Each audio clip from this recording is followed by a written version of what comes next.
Halo semuanya, perkenalkan nama saya Jonathan Gresiano Simanjuntak NIM 2403007. Ini adalah laporan praktikum botani umum saya dengan judul Batang, dosen pengampu, Salmiati, MPD PhD. Program Studi Teknologi Pascapanen Institut Teknologi Perkebunan Pelalawan Indonesia 2025. Latar belakang. Batang, sebagai salah satu organ yang berperan penting dalam lalu lintas nutrisi pada tumbuhan, sangat penting untuk dibahas. Selain sebagai organ nutrisi, batang juga merupakan organ yang mendukung posisi atau tata letak organ-organ lainnya. Struktur batang cukup beragam pada tumbuhan yang berbeda. Pendahuluan. Tujuan praktikum. Tujuan pelaksanaan praktikum, diharapkan mahasiswa akan mampu 1. Menjelaskan struktur batang baik struktur morfologi maupun anatomi. 2. Menjelaskan beberapa macam tipe berkas pengangkut yang terdapat pada batang spesies terpilih. 3. Menjelaskan beberapa macam arah tumbuh batang dan contoh spesies terpilihnya. 4. Menjelaskan percabangan pada batang dan spesies terpilih. 5. Menjelaskan beberapa organ pada spesies terpilih yang merupakan hasil modifikasi batang. Metode praktikum. Alat. 1. Mikroskop. 2. Kaca preparat dan kaca penutup. 3. Alat tulis. 4. Pipet tetes, spatula dan silet. 5. Tisue. 6. Gelas ukur. Bahannya yaitu 1. Batang sirih. 2. Batang kembang sepatu. 3. Batang rumput teki. 4. Batang sawi.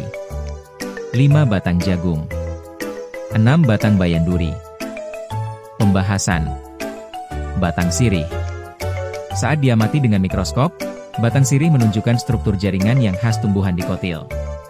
Terlihat adanya epidermis yang melapisi bagian luar, korteks yang terdiri dari beberapa lapisan sel parenkim, dan berkas pengangkut yang tersusun dalam lingkaran. Xilem, pembuluh kayu, dan floem, pembuluh tapis, tanpa teratur, serta ada banyak sel parenkim dengan ruang antar sel yang cukup besar, menunjukkan kemampuan batang sirih untuk menyimpan air. Batang kembang sepatu. Pengamatan mikroskopis batang kembang sepatu memperlihatkan struktur jaringan dikotil yang cukup jelas.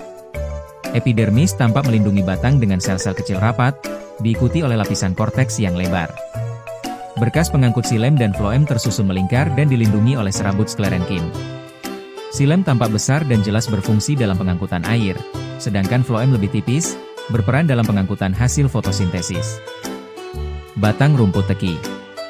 Pada batang rumput teki yang diamati, terlihat ciri khas tumbuhan monokotil. Berkas pengangkut tersebar tidak teratur di seluruh batang, tanpa pola lingkaran seperti pada dikotil. Setiap berkas pengangkut dikelilingi oleh jaringan sklerenkim untuk memperkuat struktur. Jaringan dasar didominasi parenkim yang berfungsi untuk penyimpanan zat, dan ruang antar sel cukup rapat, mencerminkan habitat rumput teki yang umumnya berada di tanah lembab. Batang sawi. Dalam pengamatan mikroskop batang sawi, struktur dikotil sangat terlihat jelas. Epidermis berfungsi sebagai pelindung dengan sel-sel padat.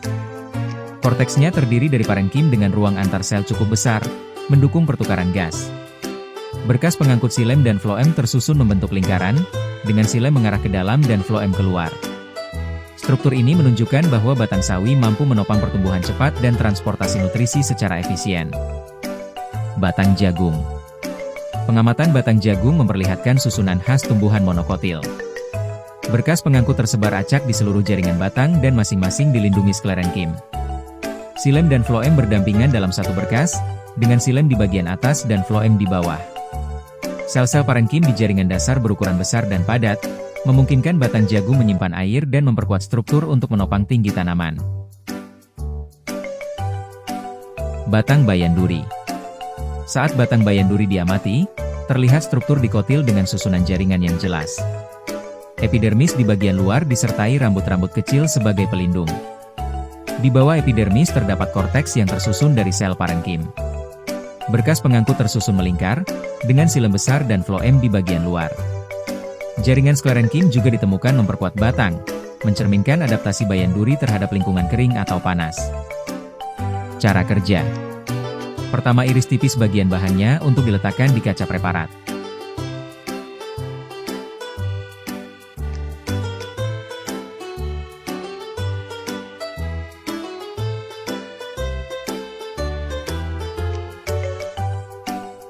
Lalu teteskan air menggunakan pipet tetes ke bagian yang telah diiris.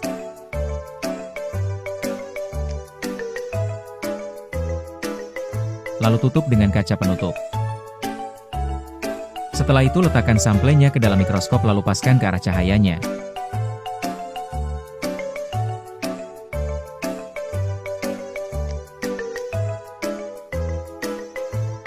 Lalu atur lensanya, setelah itu amati sel tersebut.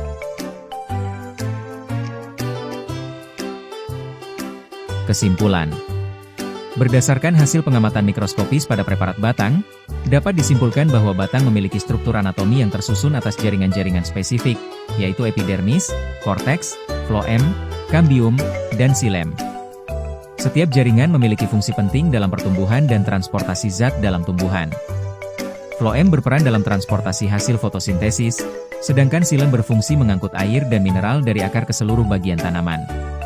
Adanya cambium menunjukkan kemampuan batang untuk mengalami pertumbuhan sekunder, yang ditandai dengan pembentukan jaringan baru. Struktur yang diamati mendukung peran batang dalam menunjang tubuh tumbuhan dan mendistribusikan zat-zat penting untuk kelangsungan hidupnya. Daftar Pustaka. Bell, AD 1991. Plant Form. Oxford University Press. Oxford. Buffat, R 1989. Ontogeny, Cell Differentiation and Structure of Vascular Plant, Springer Verlag, Berlin, Tokyo. Cutler, D.F., Ted Botha and Dennis W.M. Stephenson. 2007, Plant Anatomy. Anne Appliat. Approach. Blackwell. Esau, K. 1965. Plant Anatomy. Wiley. Evert, R.F. 2007. SOS Plant Anatomy. Meristem, Cell, and Tissue of the Plant Body. Ter Structure, Function and Development. Wiley. Van, A. 1990. Plant Anatomy. Pergamo. Howard, E.T. 1971. Bar Structure of the Southern Pines. Wodsky. 3, 134148. Rudal, P. 2007. Anatomy of Flowering Plants. Edward Arnold. Sumardi I. M. Pujoarinto A. 1992. Struktur dan Perkembangan Tumbuhan. Fakultas Biologi UGM Yogyakarta.